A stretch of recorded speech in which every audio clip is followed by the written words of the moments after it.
Hi guys! Ito na, panabago na naman akong decoration. May chocolate. Chocolate nakabox na siya. De-decorate na lang natin ng baby rose. And hypercomb na pula. Mga red rose. Pinupwesto ko na. Lalagyan ko lang ng mga design. Ayan, tinusok ko lang.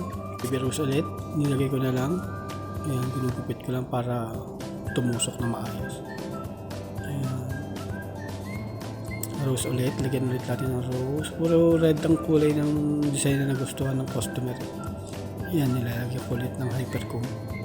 Red yung hypercomb na nilalagay ko. Ayan. Kaya lang po ang pagdi-design. Ayan. Lalagyan ko lang ng hypercomb, tapos lalagyan natin siya ng crease na red din. Ayan, putol-putulin lang natin para ma-distribute natin ng maayos sa design. Ayan, lagyan lang natin ang lagyan para makatapos tayo. Tusok lang tayo ng tusok. Ayan, nakikita nyo ba yung foam dun sa may harap ng paper bag? Lalagyan din natin ng design yan. Nakaabang na. Lalagyan ko rin ng design yan para mas magandang tignan. May decoration na kakaiba.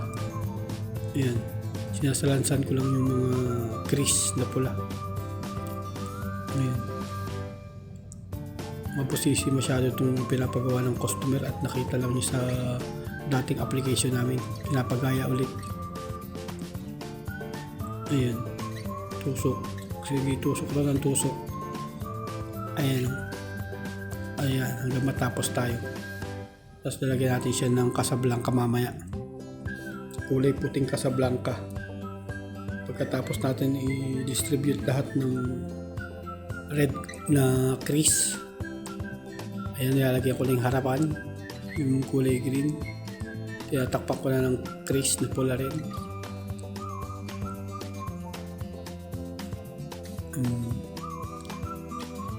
Malapit na rin tayo matapos dyan. Masyado mabusisi kasi kaya ang tagal kong piniprepare yan. Tinanggal na namin to sa application namin eh. Meron lang nag-screenshot na customer tapos pinapagaya ulit. Kaya yan, magawa ako na ito. Wala na to sa application namin eh. Ayan, ituloy lang natin. Lagyan na natin ng aluminum naman na puti para mas kumintab yung pagkapula niya. Ayan, ayan.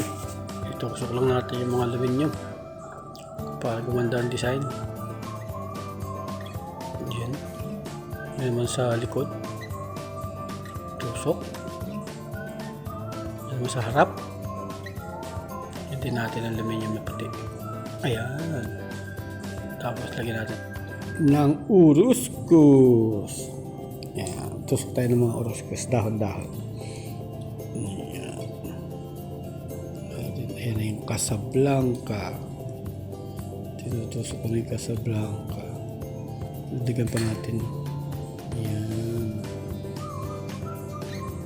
Tapos sunod na natin yung string grass para sa decoration. Ayan. Hanapan natin ang pagtutusukan. Ayan. Lupitin lang natin yung string grass at mahaba. Tusok natin dyan sa home, sa harap. Nilagyan ko ng crease. Naman sa kabila naman, sa harapan. Pupunta naman dyan sa may crease na red din sa harapan. Tutusok lang natin yung string grass na sa kabilang side naman. Ganun din. Tutusok rin natin dyan sa harapan. Gupit lang natin pag mahaba. Ayan, ganyan po yung design natin. Simple lang po siya. Pero mabusisi.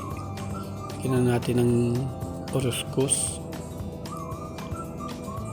Ang ginugupit ko lang, iniiksian ko lang. Ayan. Para gumanda ang decoration natin. Malapit na po tayo matapos. Maraming salamat po sa tumapos ng aking mga video. God bless po. Thank you so much. Tapos ispayan na natin ang pang shine. Salamat.